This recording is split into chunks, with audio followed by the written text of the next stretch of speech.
तो नमस्कार, मैं रमन शर्मा। बॉम्बे हाई कोर्ट ने ईवीएम पर ऐतिहासिक फैसला दे दिया है।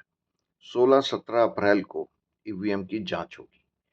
पूरी खुले तौर पे, चाहे वो उसका मेमोरी सिस्टम हो, चाहे वोटिंग सिस्टम हो। ये कांग्रेस के एक अ, नेता ने, जब वो चुनाव बहुत मामूली से अंतर, 4 वोट के अंतर से हारे, तब उन्होंने सबूत के साथ अपने तथ्य अदालत के सामने रखे। अदालत ने ये तलब कर लिया, अब एक्सपर्ट्स भी होंगे, जो प्रत्याशी चुनाव हारा है उसकी टीम भी होगी, चुनाव आयोग की भी टीम होगी। और अगर ये प्रमाणित हो गया, अब ये जो नेताजी हैं जिन्होंने ये याचिका दायर की है, अगर उन्होंने प्रमाणित कर दिया तो पूरे विश्व में विश्व गुरु पर थू थू होनी शुरू हो जाएगी।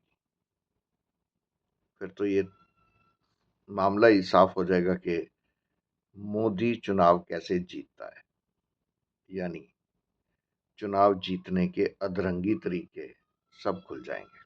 और ये होगा क्योंकि कोई भी मशीन है, आपका जब फोन हैक हो सकता है तो ईवीएम मशीन क्यों नहीं हो सकती। अगर ईवीएम मशीन की सेटिंग के अंदर, जब आप उसकी मशीन की सेटिंग करते हैं, कोई भी मैकेनिक, तो आप कोई भी सेटिंग कर सकते हैं कि 4 वोट के बाद अगले 6 वोट बीजेपी के खाते में जाएंगे। तो कौन रोक लेगा? किसी को क्या पता लगेगा? आप चाहे किसी को भी वोट डाल रहे हो। पर्चियां हमें गिनने से हमेशा चुनाव आयोग क्यों भागा? क्योंकि उसको समझ में आ गया था कि उसकी चोरी पकड़ी जाएगी। हम जब बटन दबाते हैं तो एक लाइट जलती है, उसकी रसीद जो गिर रही होती है वो रसीद हमें दिखाई देती है। लेकिन मशीन के अंदर क्या है ये नहीं दिखाई दिया जाता कि वहां पे वोट किस खाते में जा रहा है। अगर इन पर्चियों की गिनती हो जाती तो शायद चुनाव आयोग ही बेनकाब हो जाता।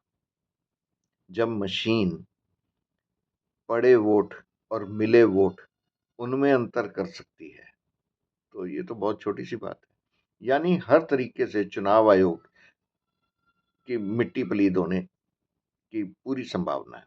और कोई इसमें संशय नहीं, चुनाव आयोग और मोदी ये दोनों सुप्रीम कोर्ट के द्वारे खड़े और वहां से स्टे ऑर्डर ले आए कि नहीं, ये नहीं होना चाहिए, क्योंकि इससे तो पोल खुल जाएगी, ढोल फट जाएगा। तो देखते हैं क्या होता है। नमस्कार, धन्यवाद।